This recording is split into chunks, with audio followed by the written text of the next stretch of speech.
რა მოხდება თუ NASA-ს შემდეგი მისია მთვარეზე აღარ იქნება კვლევა, არამედ კონტროლი? 10 წლეულების განმავლობაში გვეუბნებოდნენ, რომ მთვარე ყველას ეკუთვნის. მას შემდეგ, რაც ნილ არმსტრონგმა ამერიკის დროშა აღმართა, მთვარე დარჩა კაცობრიობის ერთ-ერთ იშვიათ, მართლაც ნეიტრალურ სივრცედ, ადგილად, სადაც ნებისმიერი ქვეყანა, რომელსაც იქ მისვლა შეუძლია, ატარებდა კვლევასა და ექსპედიციებს. მაგრამ ხომ არ თავდება ეს ეპოქა? შეიძლება თუ არა, რომ მთვარის მომავალი ნაკლებად გავდეს კაცობრიობის ერთ დიდ ნახტომს და უფრო მეტად, მასიურ ამერიკულ სიმაგრეს. მართლა ამზადებს NASA მასიური ავტონომიური მთვარის ციხესიმაგრის აშენებას, რომელიც უახლესი დრონების ტექნოლოგიით იმუშავებს, რათა მთვარის ერთ-ერთი ყველაზე ღირებული ადგილი დაიცვას. თუ ეს მართალია, მთვარისკენ ახალი რბოლა აღარ იქნება იმის შესახებ, ვინ მივა იქ პირველი. ეს იქნება იმის გადაწყვეტაზე, ვინ დარჩება იქ. ამჟამად შაქტონის კრატერი მთვარის ერთ-ერთი ყველაზე მნიშვნელოვანი ადგილია. ის მდებარეობს მთვარის სამხრეთ პოლუსზე და წარმოადგენს მთვარის ერთ-ერთ ყველაზე უჩვეულო გეოგრაფიულ ობიექტს. კრატერის რგოლი იმდენად მაღლაა, რომ მისი ზოგიერთი მწვერვალი, რომლებიც ცნობილია როგორც მარადიული სინათლის მწვერვალები, თითქმის მთვარის დღის 90%-ის განმავლობაში იღებს მზის შუქს. მაგრამ კრატერის შიგნით მდგომარეობა სრულიად განსხვავებულია. მუდმივად სიბნელეში გახვეული ის ქმნის ცივ მახეს, რომელიც ყველაფერს შიგნით მხისიერად ყინავს. კრატერი გამოკვლეულია უპილოტო კოსმოსური ხომალდების მიერ და მათი აღმოჩენები მიუთინები მიუთითებს, რომ იქ სავარაუდოდ წყლის ყინულია. ეს ჩვენი ერთადერთი თანამგზავრის ერთ-ერთი ყველაზე არასტუმართმოყარე ადგილია და ამავე დროს ერთ-ერთი ყველაზე ფასეული. NASA-მ ცოტა ხნის წინ გამოაქვეყნა სამსაფეხურიანი გეგმა, რომელიც შეერთებულ შტატებს პირველად დააბრუნებს მთვარეზე 1972 წლის შემდეგ. სააგენტო ამ პროექტში $20 მილიარდ მეცდებს. მიზანი კი ასტრონავტების მთვარის ზედაპირზე დაბრუნებაა მომდევნო რამდენიმე წლის განმავლობაში. მაგრამ ეს მხოლოდ კიდევ ერთი დროშის აღმართვა არ არის. საქმე დომინირებაშია. ამერიკა მთვარეზე პოზიციის დამკვიდრებას ცდილობს და სწორედ აქ იწყება მესამე ფაზა. ცნობილი როგორც ადამიანის მუდმივი ყოფნა, ეს პროგრამა შექმნის მთვარის ბაზას, რომელიც არა მხოლოდ ასტრონავტებს, არამედ საბოლოოდ გრძელვადიან მაცხოვრებლებსაც უმასპინძლებს. პირველად ისტორიაში კაცობრიობას ექნება მუდმივი სადგური სხვა სამყაროში. ის აშენდება შაქტონის კრატერზე და შექმნის უზარმაზარ პერიმეტრს კრატერის გარშემო, რომელიც 31,000 კვადრატულ მილზე მეტ ფართობს მოიცავს. ასტრონავტები მთვარეს მხოლოდ არ გამოიკვლევენ, ისინი მას დაიკავებენ კიდეც. გეგმის მიხედვით ბაზას დაიცავს ყველაზე მოწინავე დრონების ტექნოლოგია, რაც კი ოდესმე შექმნილი. დრონები მთვარის ზედაპირს დაასკანერებენ და დააკვირდებიან, ასევე დამოუკიდებლად გადაადგილდებიან. მაგრამ ეს მხოლოდ კამერები არ არის, ისინი უსაფრთხოებას უზრუნველყოფენ. ეს დრონები მთვარის ზედაპირზე ადამიანებზე ბევრად ადრე ჩავლენ. ისინი საბოლოოდ გამოიყენება ავტონომიური სათვალთვალო ქსელის შესაქმნელად, როდესაც შაქტონის კრატერი ASHS-ის კონტროლის ქვეშ გადავა. მაგრამ NASA-მ მთვარეზე რბოლას არ იწყებს ახლიდან. ეს უკვე დიდი ხანია მიმდინარეობს. მიუხედავად იმისა, რომ საზოგადოებამ ამ ამბიციური გეგმების შესახებ მხოლოდ 2026 წლის მაისში გაიგო, NASA უკვე წლებია საფუძველს უყრიდა. პირველი ფაზა 2026-დან 2029 წლამდე გაგრძელდება და დაგეგმილია 25 გაშვება, რომელთაგან 21 მთვარეზე დაჯდება. ადრე მთვარეზე უმეტესობა მისიისა უპილოტო კოსმოსური აპარატებით, მხოლოდ ერთი სადაზვერო ხომალდის გაგზავნას ემსახურებოდა. ამჯერად ყველაფერი სხვანაირადაა. მიზანია 4 ტონამდე ინფრასტრუქტურა გადაიტანონ მთვარეზე, რათა ეტაპობრივად დაიწყონ მთვარის ბაზის აშენების პროცესი და მთვარის ერთ-ერთი ყველაზე მკაცრი გარემო გადააქციონ საცხოვრებელ ადგილად. NASA-ს გეგმის ცენტრშია Mark 1 Endurance ლენდერი, რომელიც ჯეფ ბეზოსის კოსმოსურმა კომპანიამ Blue Origin-მა ააგო. წლების განმავლობაში ბეზოსი გვერდიდან ადევნებდა თვალს, როგორ დომინირებდა ილონ მასკის SpaceX თანამედროვე კოსმოსურ ბოლაში.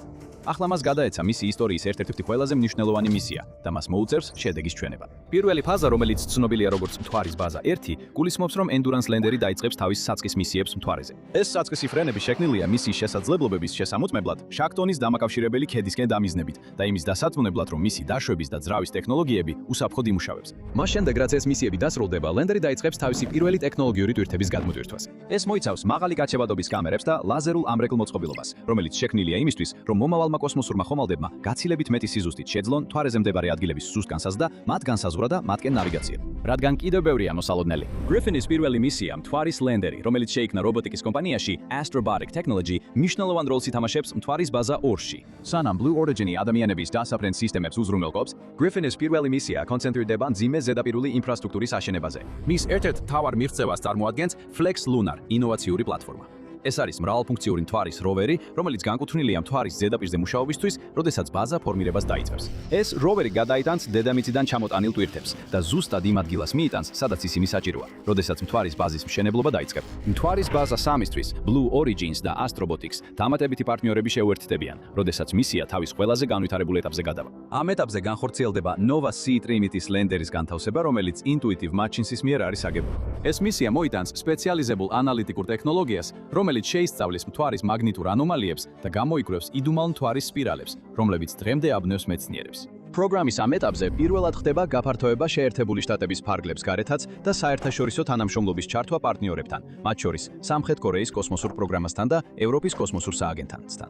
მაგრამ თანამშრომლობა მხოლოდ პირველი ნაბიჯია კონტროლისკენ. როდესაც NASA იწყებს ინფრასტრუქტურის მიწოდებას, რათა გზა გაუხსნას ადამიანის დასახლებას, ის ასევე ემზადება ადამიანთა ისტორიაში ყველაზე დიდი პერიმეტრისთვის. მიუხედავად იმისა, რომ მთვარის ბაზის პირველი ეტაპები წინ მიიწევს, NASA-ს რეაქტიული მოძრაობის ლაბორატორია ემზადება 2028 წლის მისიისთვის, რომელიც განსაზღვრავს, იქნება თუ არა მთელი მისია წარმატებული თუ წარუმატებელი.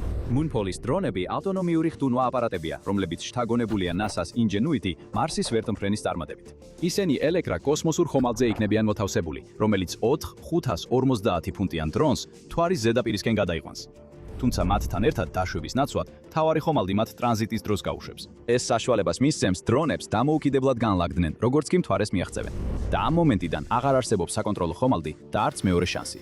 ისინი სრულიად დამოუკიდებლად იქნებიან. როგორც კი ისინი მთვარის ზედაპირს მიაღწევენ, გამოიყენებენ 10-მდე მაღალი გარჩევადობის კამერას კრატერში რთულად მისადგომი რელიეფის რუკის შესაქმნელად. დრონები გავრცელებული ინფორმაციით აღჭურვილი იქნება და არვილი იქნება ტექნოლოგიით, რომელიც საშუალებას აძლევს დამოუკიდებლად შეაგროვონ ინფორმაცია. ეს მნიშვნელოვანია, რადგან NASA საშუალებას მისცემს, რომ მთვარის სამხრეთ პოლუსზე ეკიპაჟის ჩასვლამდე ბევრად ადრე შექმნას რეალურ დროში კვლევითი ბადე. რადგან შემდეგი ნაბიჯი არის ის, რომ ადამიანები შევლენ ჩვენ სამეზობლოში ერთ-ერთ ყველაზე დაუნდობელ ადგილას.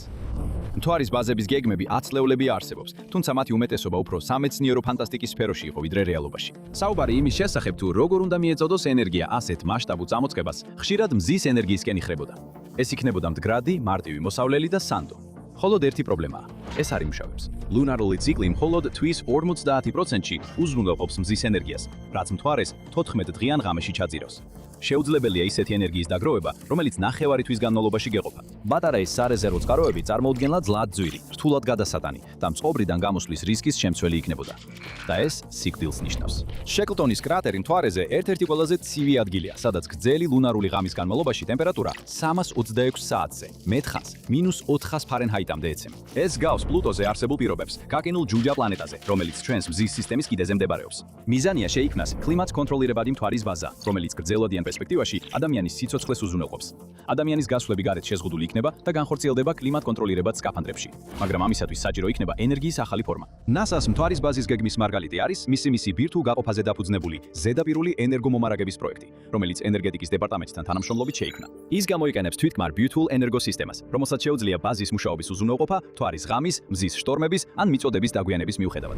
გრძელვადიანი მიზანია მისი გამოყენება მარსის კოლონიის ნაწილად, მაგრამ პირველად ის მთვარეზე იქნება გამოყენებული. ბირთვულ გაყოფას ბევრი უპირატესობა აქვს. ის მცირე ზომისაა და მსუბუქი. ასევე შესაძლებელია ანალოგიური სისტემების შექმნა მომავალი სადგურებისთვის.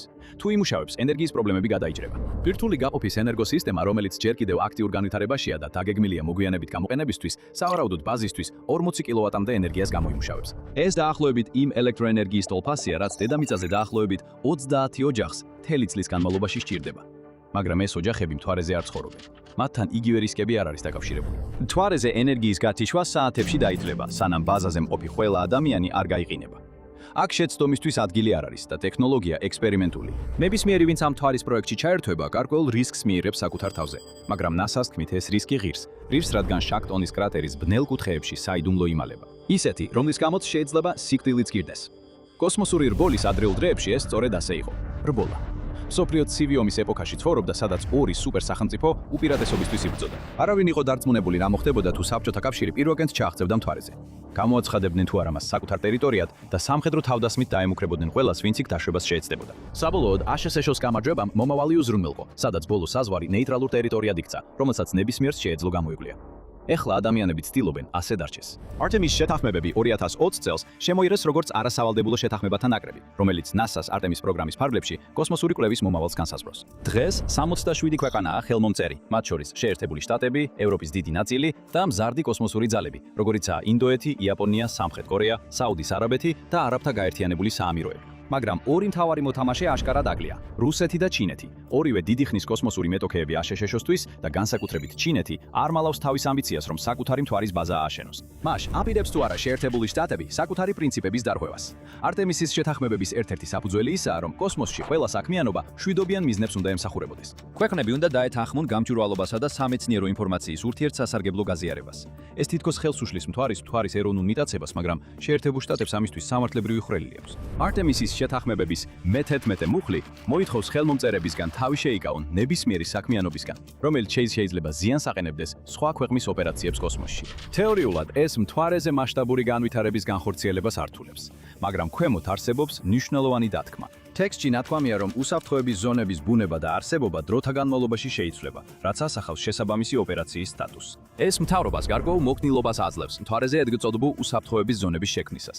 უბრალოდ ასე მოხდა, რომ აშშ-ს წარმოქმნა უსაფრთხოების ზონის შესახებ ძალიან ფართოა. მიმდინარე პროგრამის კრიტიკოსები მიუთითებენ 1967 წლის გარე კოსმოსის შესახებ ხელშეკრულებაზე, რომელიც აშშ-მ კოსმოსური რბოლის მოგებამდე მოაწერა ხელი. ამ ხელშეკრულებამ მთვარე და სხვა ციური სხეულები მხოლოდ მშვიდობიან გამოყენებას დაუთმო. ეს ხელშეკრულება საბჭოთა კავშირმა იმ დროს მოაწერა ხელი, როცა შეერთებულ შტატებს უპირატესობა ჰქონდა და მას შემდეგ მას იცავენ. ჩინეთი ამ ხელშეკრულებას 1993 წელს შეუერთდა. რა თქმა უნდა, ის ფაქტი, რომ მხოლოდ შეერთებულმა შტატებმა დასვა ადამიანები მთვარეზე, ამ ხელშეკრულებას დიდწილად აზრს უკარგავდა, მაგრამ ეს შეიძლება შეიცვალოს.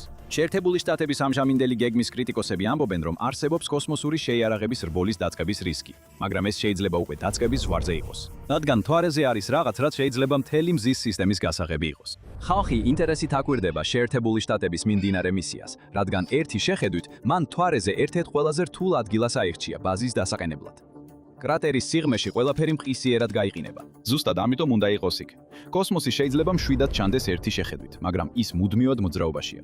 კოსმოსი ყოველთვის ატარებს ნაწილაკებს სხვა ციური სხეულებიდან. წყლის ყინული ერთ-ერთი ყველაზე გავრცელებულია. ის შეიძლება მცირე რაოდენობით ილივლიუებებოდეს, ან კომეტებზე გაყინული მიტანილი იქნას.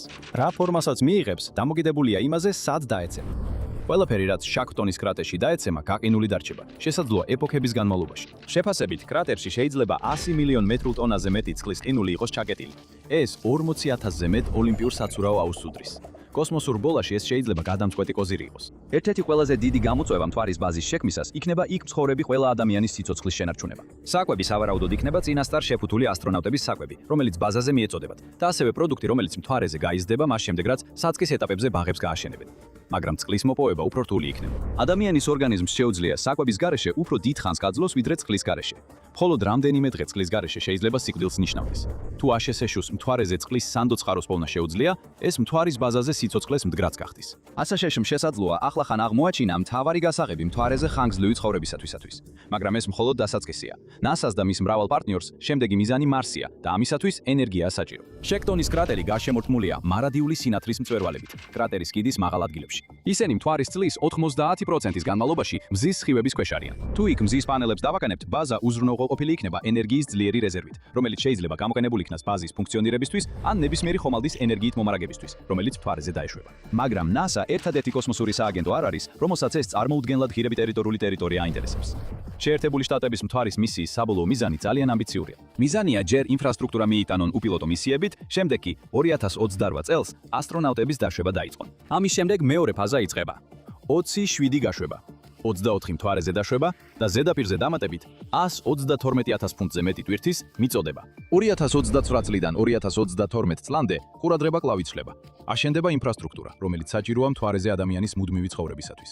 ამ პერიოდში ადრეული კოლონისტები ავტონომიურ სისტემებთან ერთად იმუშავებენ ბაზისა და მისი მზარდი კვლევითი ქსელების გასაფართოებლად და შესანარჩუნებლად. ეს უკიდურესად ამბიციური გეგმაა, რომელსაც ბევრი ექსპერტი ზედმეტად დაჩქარებულად მიიჩნევს. მაგრამ შეერთებული შტატები ცდილობს დროზე ადრე მოასწროს. ეს იმიტომ, რომ მათ ყავთ მეტოქე. საერთაშორისო მთვარის კვლევითი სადგური, ანუ ILRS, ჩინეთისა და რუსეთის ერთობლივი პროექტია, რომლის მიზანიცაა საკუთარი მთვარის ბაზის შექმნა. მას მართავენ ორი დიდი სახელმწიფო, რომლებსაც შეერთებულ შტატებთან დაძაბული ურთიერთობა აქვს, ასევე პაკისტანი, ეგვიპტე, ვენესუელა, სამხრეთ აფრიკა და სერბეთი. ისინი ამას დიდი ხანია გეგმავენ. ჩინეთი 2007 წლიდან ახორციელებს უპილოტო მისიებს მთვარეზე. რუსეთის როსკოსმოსის სააგენტო კი თავის ზონდებს უშვებს მთვარეზე, თუმცა უფრო არასტაბილური შედეგებით. მაგრამ ეხლა მათ სურთ შეერთებულ შტატებს დაასწრონ მთვარეზე დაბრუნება. ILRS-ის დროის გრაფიკი თავდაპირველად ძალიან გავს ამერიკულს. პროცესი 2026 წელს იწყება. სწორედ მაშინ დაიწყება ერთობლივი ოპერაციები, როდესაც მთვარის ზედაპირზე ტვირთის მიწოდება დაიწყება. როგორც კი ეს განხორციელდება, შემდეგი ეტაპი იქნება ორბიტაზე და ზედაპირზე ობიექტების შექმნა, რადგან ბაზა ფორმას მიიღებს. ეს ეტაპი 2031 წლიდან 2035 წლამდე გაგრძელდება, რაც შეერთებული შტატების გრაფიკზე გვიანდება, მაგრამ არავინ არის დარწმუნებული, შეძლებს თუ არა აშშ-ს თავისი გეგმის შესრულებას. ბაზის გამოყენება მოსალოდნელია 2036 წლიდან მოყოლებული. ასაშეშუს სწორედ მდებარეობა აშფოთებს. ჩინეთი და რუსეთი საკმაოდ ფრთხილად საუბრობენ ბაზის დაგეგმილ ადგილმდებარეობაზე ან მის ზომაზე, მაგრამ ასევე იგეგმება, რომ ბაზა მთვარის სამხრეთ პოლუსზე განთავსდეს. არ არის ნათელი მიზამი შაქტონის კრატერია თუ არა, მაგრამ ამ ადგილის წყლით მდიდარი გარემო მას ძალიან მიმზიდველ სამიზნედ აქცევს. ეს ნიშნავს, რომ აშშ-ში მხოლოდ წარსული წარმატების გამეორებას არ ცდილობს. ის ასპარეზობს, რათა შეინარჩუნოს თავისი დომინაცია კოსმოსში. სპუტნიკის შემდეგ შეერთებული შტატები კოსმოსურ ბოლაში არასდროს ყოფილა ჩამორჩენი და ნილი და მას არასდროს დასჭიროებია ერთი დიდი კითხვაზე პასუხის გაცემა. რა მოხდება თუ ვიღაცა სხვა მივა იქ პირველად და თავის ტერიტორიად გამოაცხადებს? როდესაც მთვარის რესურსები მიმზიდველად გამოიყურება და მარსი შემდეგ დიდ ათვისების არეალად იკვეთება, კოსმოსური ომი შეიძლება გარდაუვალი გახდეს. სწორედ ამიტომ შეერთებული შტატები მთვარის ისე უყურებს, რომ ამას ვერავინ უგულებელყოფს. ბირთვული ენერგიით მომუშავე ციხე-სიმაგრე მთვარის ყველაზე რესურსებით მდიდარ წერტილზე, რომელსაც მსოფლიოში ყველაზე თანამედროვე დრონები პატრულირებენ, ნამდვილად გააგზავნიდა ამ გზავნილს. ახლა კი მხოლოდ შესრულება დარჩა. როდესაც NASA-მ საბჭოთა კავშირს მთვარეზე გასწრება უნდა მოეხერხებინა, ის ეყრდნობოდა საუკეთესო მეცნიერებს, რომლებიც მზად იყვნენ თავრობის ემუშავათ. მაგრამ ახლა მას აქვს ცუდომა სრულიად ახალ ნიჭიერ ადამიანებთან, ტექნოლოგიური სექტორიდან, რომლებიც მოტივირებულნი არიან, რომ ეს შეუძლებელი ვადები შეასრულონ. ისინი იციან, რომ თუ ამას შეძლებენ, ჯილდოები უზარმაზარია, როგორც პირადად, ისე პროფესიულად. მაგრამ ასევე იციან, რომ თუ ვერ მოახერხებენ, საფრთხე ბევრად მეტია, ვიდრე მათი აქციების პაკეტი. თუ აშშ-ში ახალ კოსმოსურ რბოლაში დამარცხდება, ამჯერად შეიძლება ვეღარ შეძლოს დაწევა. რადგან ეს რბოლა მხოლოდ სიამაყისთვის არ არის, საქმე კოსმოსის გასაღებზეა. კოსმოსური ფრენისთვის ტექნოლოგია შეიძლება კვანტური ნახტომის ზვარზე იყოს. უყურეთ, სინათლის სიჩქარის 20%. ახალი სინათლის ძრავი წარმოუდგენელია. გაიგეთ, რა შეიძლება იყოს მომავლის კოსმოსური მოგზაურობის ძრავი. ან უყურეთ ამ ვიდეოს.